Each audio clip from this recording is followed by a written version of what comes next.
Video lecture में हम cover करेंगे कैपेसिटी टू स्यू। कौन कौन स्यू कर सकता है, कौन नहीं कर सकता, क्या इसके एक्सेप्शंस हैं और क्या इसके केसेस हैं इसके अंडर।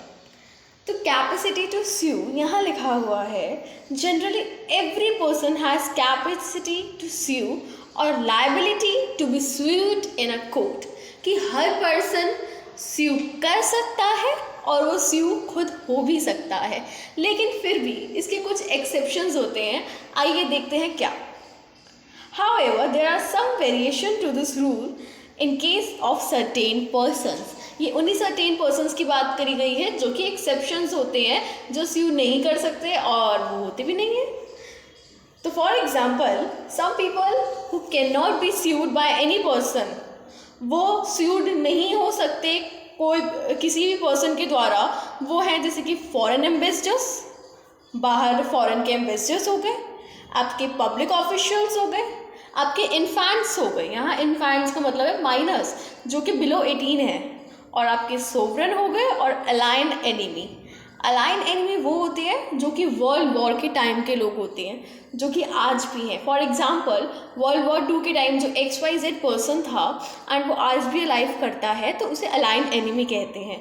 तो ये लोग जो होते हैं वो स्यूट नहीं हो सकते कोर्ट में। थोड़ा इसको विस्तार से देखते हैं।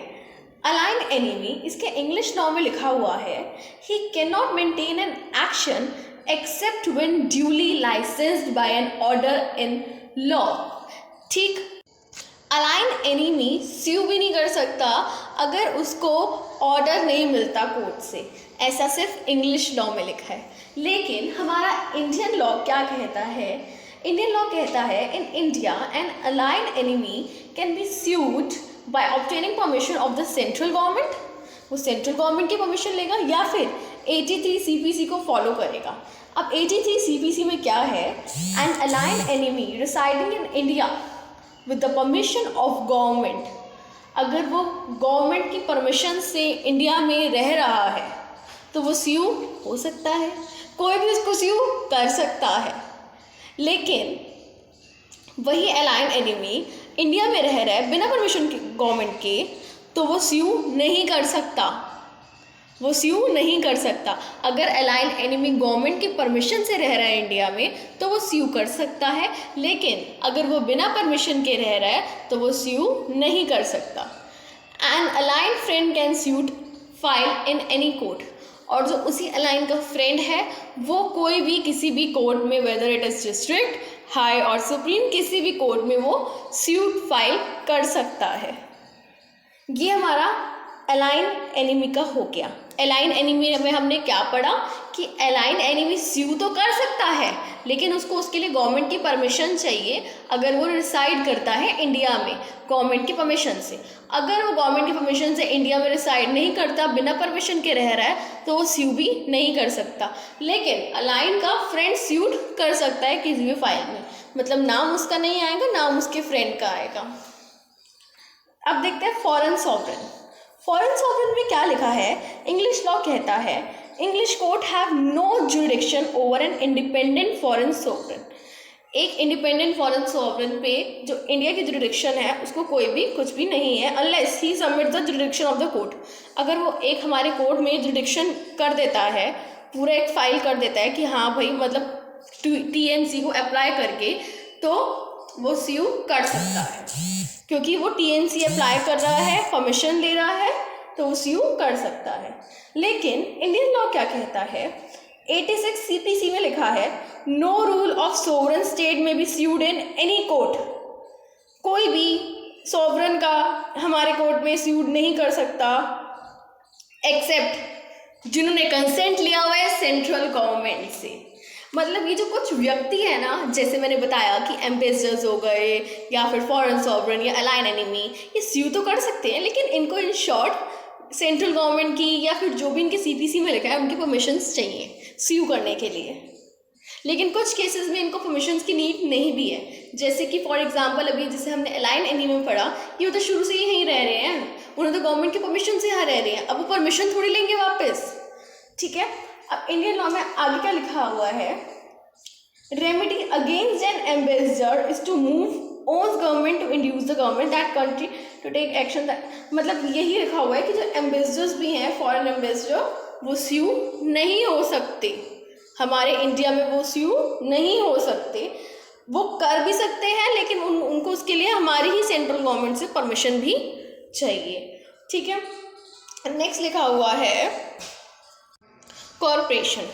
अब कॉरपोरेशन तो एक आर्टिफिशियल पर्सन है, कॉरपोरेशन कोई बंदा या कोई इंसान तो है नहीं जो स्यू करे, लेकिन कॉरपोरेशंस भी स्यू कर सकते हैं। वो कैसे? जो भी एक सपोज करते एक एमएनसी होती है एंड हम वहाँ जॉब करते हैं, तो बिफोर असाइनिंग द जॉब हमसे एक वो टीएनसी लेटर पे साइन करवाते हैं, ठीक है।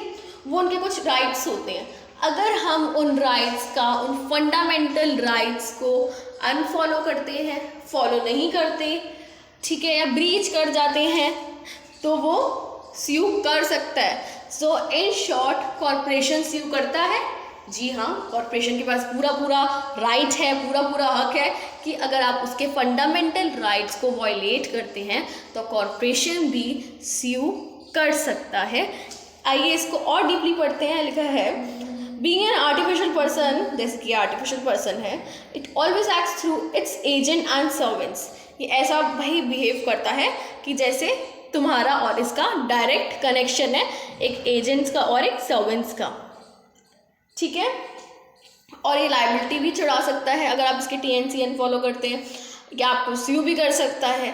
सो कॉरपोरेशन भी स्यू कर सकता है। ये सारा इसकी थ्योरी लिखी हुई है, इसकी डीप में क्या लिखा हुआ है, कॉरपोरेशन विल लाइबल फॉर, मतलब बस यही सब लिखा हुआ है लाइबल है टॉर्ट्स के लिए, और ये सब एग्जाम पर्पस के लिए सिर्फ इतना इंपॉर्टेंट है कि हाँ कॉरपोरेशन स्यू कर सकता है इफ़ आप उसके फंडामेंटल राइट्स को वायलेट करते हैं।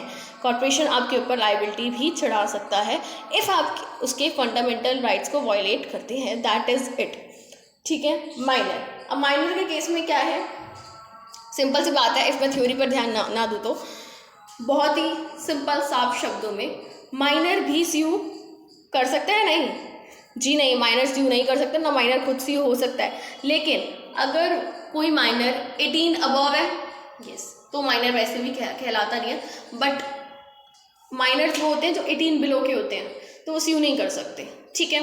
और अगर किसी केस में माइनर के पेरेंट्स नहीं है, कोई गार्डियन ट्रीट कर रहा है, तो उस एज में 18 वाले माइनर नहीं होते, फिर 21 तक के सारे माइनर्स हो जाते हैं, ठीक है। अगर किसी के पेरेंट्स नहीं है, गार्डियन है, तो वो 21 तक के माइनर हो जाते हैं। तो माइनर्स ना स्यू कर सकते हैं ना स्यू होते हैं, लेकिन इसकी भी कुछ एक्सेप्शंस हैं कि हाँ माइनर अपने नाम पे नहीं, माइनर को दिक्कत है, वो किसी और के नाम पे स्यू कर सकता है। एंड इस केस में माइनर का एक साउंडेड माइंड होना ज़रूरी है, वो बेवकूफ़ नहीं होना चाहिए, उतना दिमाग होना चाहिए। माइनर में दिमाग नहीं होता है, इसलिए माइनर को बोला गया है कि माइनर स्यू नहीं कर सकते, ठीक है। तो it should be the sounded mind, unsounded mind का नहीं होना चाहिए, 18 वो होना चाहिए। एंड गार्डियन के केस में वो 21 ईयर्स तक का होना चाहिए, मतलब 21 ईयर्स के बाद वाला स्यू कर सकता है, उससे पहले का स्यू नहीं कर सकता, in case of guardian only guardian, ठीक है। सो ये आपका माइनर का हो गया। क्या लिखा हुआ है यहाँ पर, action is allowed if child is born but disabled. हाँ, अगर डिसेबल्ड है नहीं कर सकता स्यू, ठीक है, क्योंकि यहाँ लिखा है minor has right to sue, starting line में लिखा है minor has right to sue but he has to bring an action not is own name but through the next friend. Next friend कौन हो गया यहाँ, किसी और के नाम पर। फॉर एग्जाम्पल जो भी उसका नेक्स्ट फ्रेंड, मतलब उसका फ्रेंड नहीं, उसका कोई सखा नहीं हो जाएगा यहाँ, फ्रेंड मतलब उसके पेरेंट्स भी हो सकते हैं, इट कैन बी हिज और हर रिलेटिव्स ऑल्सो, ठीक है। तो यहाँ लिखा हुआ है कि वो दूसरे के नाम पर कर सकता है sue. Action is allowed if the child is born but disabled, मतलब चाइल्ड तो है लेकिन डिसेबल्ड, तो स्यू नहीं कर सकता, ठीक है। एक और पॉइंट लिखा है यहाँ, an action is permitted even against negligent mother, defence of contributory negligence can permitted to be taken, ठीक है।